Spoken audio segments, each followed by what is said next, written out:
Welcome back. So today we're going to do a really quick chat on the FlipEars Aegis. So here is the box. It looks like this. Again, I think this is part of their Arsenal series. Maybe it says Arsenal somewhere on here. Yeah, the Arsenal collection. So you can go and read, and they talk about the different sets. But this one is essentially an Aegis DD and an Earquake BC. I reviewed the Legion, which actually adds the super tweeter. So this is about half the price and missing the tweeter.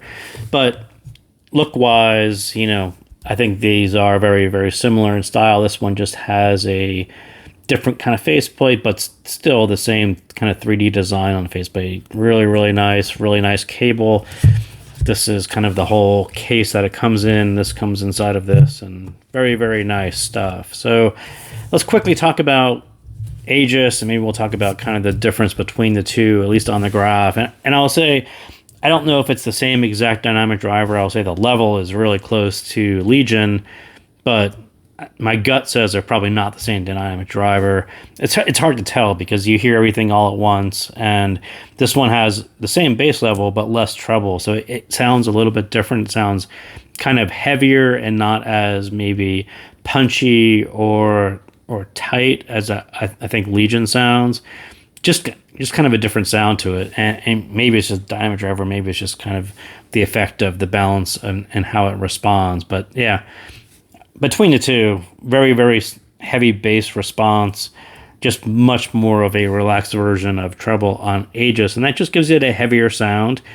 I very much prefer the Legion V-shaped. I think the way that they pulled off this V-shape is really, really nice, and that tweeter was actually really nice. It's just a fun, engaging, kind of a wow moment when you put it in your ears.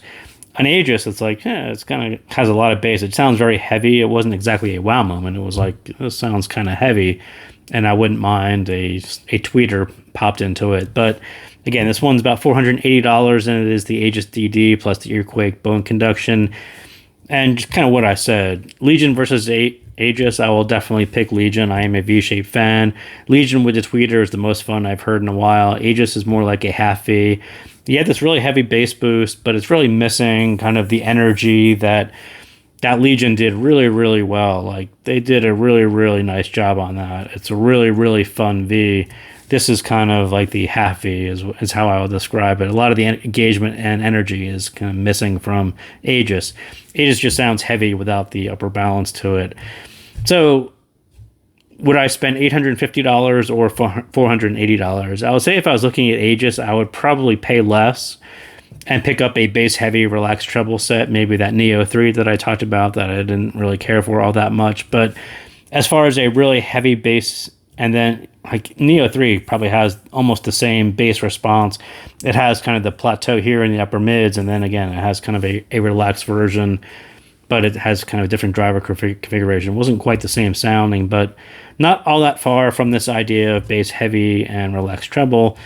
But I would probably just pay more for the full package and go for the Legion. And so, yeah, it's $850, but it's probably worth $850. Whereas on Aegis, I would say you can probably pay a little less, and get away with a similar sound signature and not have a fear of missing out on having Aegis and kind of the beautiful package and cable that it comes in. So that is a quick one on Aegis. So thank you guys again for tuning in, and I'll see you next time.